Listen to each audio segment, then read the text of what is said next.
श्याम तन श्याम मन श्याम ही हमारो धन, आठों याम उदो हमें श्याम ही सो काम है। श्याम ही ये श्याम जी ये श्याम बिन नहीं थी, आधे किसी ला करी आधार श्याम नाम। श्याम गति श्याम मति श्याम ही है प्राणपति, श्याम सुखदाई सो भलाई सो बधाम है। उठो तुम भय बोरे पाती लेके आए दोरे, योग कहाँ राखे यहाँ रोम रोम श्याम है। योग कहाँ राखे यहाँ रोम रोम श्याम है। योग कहाँ राखे यहाँ रोम रोम श्याम है। उठत कृष्ण चलत कृष्ण, हर समय वो कृष्ण ही कृष्ण करते हैं। तुम्हारी बात तो सुनेंगे नहीं, इसलिए मेरे वस्त्र परिधान को धारण करके जाओ। उद्धव जी चल पड़े और जैसे ही नंद बाबा ने देखा कि कृष्ण का रथ आ गया है, कृष्ण के पीतांबर को पहचान गए, उस पंखों को पहचान गए, दौड़ करके जा करके आलिंगन कर लेते हैं, अपने भुजाओं में कस लेते हैं नंद बाबा, और नंद बाबा के अश्रुधारा बहने लगी। थोड़ी देर के बाद में नंद बाबा को एहसास हुआ कि ये कृष्ण नहीं है, बल्कि कृष्ण का वस्त्र पहन करके आया कोई बहरूपिया है।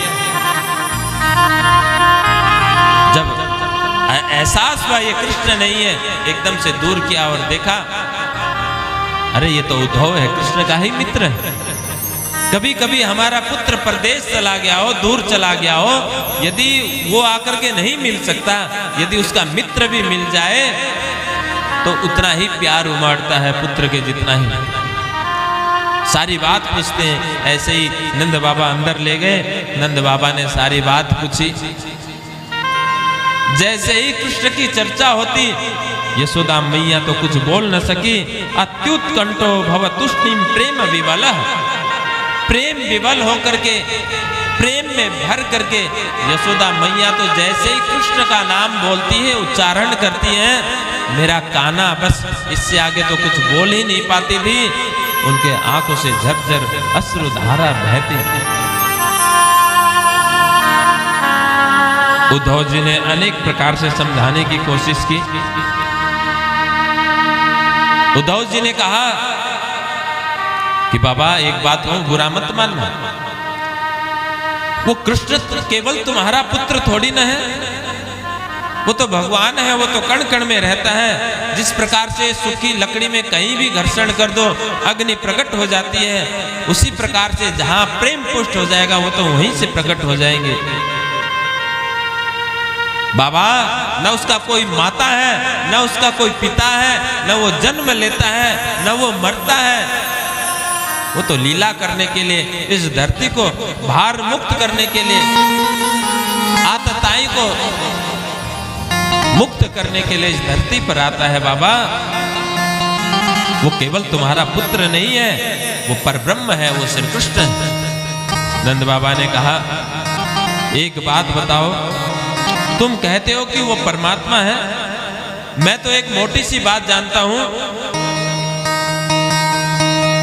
कि किसी का पागल बेटा भी यदि घर छोड़ करके भाग जाए तो उसकी माँ से पूछो, उसके बाप से पूछो कि उसके हृदय पर क्या व्यतीत होता है। किसी का पागल बेटा भी यदि घर छोड़ करके जाए तो उसका कष्ट भी माँ सहन नहीं कर सकती।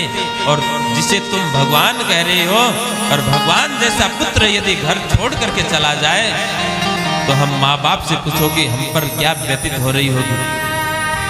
उद्धव ने अनेक प्रकार के ज्ञान देकर के समझाने की कोशिश की, लेकिन यहाँ स्थिति ठीक वैसी थी।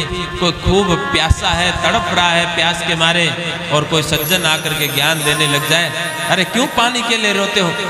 आसमान के मेघों में देखो पानी भरा हुआ है, धरती में खोद करके देखो पानी है, चारों तरफ वायु में वास के रूप में पानी है, तुम्हारे शरीर के अंदर भी 70% पानी ही तो भरा हुआ है, फिर क्यों पानी के लिए रो रहे हो? अब बताओ, पानी के उपदेश से उसका प्यास थोड़ी बुझ जाएगी? उसे तो पानी ही चाहिए, पानी का ज्ञान नहीं चाहिए। इसी प्रकार से नंद यशोदा तो दर्शन के ही प्यासे हैं। अखियां हरि दर्शन की प्यासी। ये अखियां हरि दर्शन की, कान्हा के दर्शन की प्यासी हैं। सारी रात बीत गई इस प्रकार की चर्चा करते हुए। उद्धव भी विचार करने लगा कि हर वेद शास्त्र, हर बड़े बड़े उत्सवों का यही उद्देश्य है, बड़े बड़े आयोजन का यही उद्देश्य होता है कि हमारा किसी भी तरह से प्रेम परमात्मा से हो जाए। यहाँ 7 दिन तक कथा हुई तो 7 दिन कथा का यही भाव है कि आपका प्रेम किसी भी तरह से परमात्मा से हो जाए, थोड़ा आप आध्यात्म से जुड़े। और जिसका हृदय पहले से ही परमात्मा से जुड़ा हुआ है, जो जिन्होंने उनके चरणों को पकड़ लिया है, उन्हें भला क्या उपदेश दे। हर शास्त्र का यही निचोड़ है कि भगवान से प्रेम हो जाए। इसलिए कहा ना कि पोथी पढ़ पढ़ जगमुआ, पंडित भया न कोई, ढाई आकर प्रेम के पढ़े सो पंडित होए। ये चारों वेदों का सार क्या है? भगवान से प्रेम। ये 18 पुराण और 18 उपपुराण, 6 शास्त्र, 108 उपनिषद, इन सब का क्या उद्देश्य है? कि हमारा प्रेम किसी भी तरह से परमात्मा से हो जाए। तो उद्धव जी विचार कर रहे हैं कि इनका तो पहले से ही मन भगवान में लगा हुआ है, तो मैं भला इन्हें क्या उपदेश दूं। गोपियों को समझाने की कोशिश की, लेकिन गोपियों ने तो कह दिया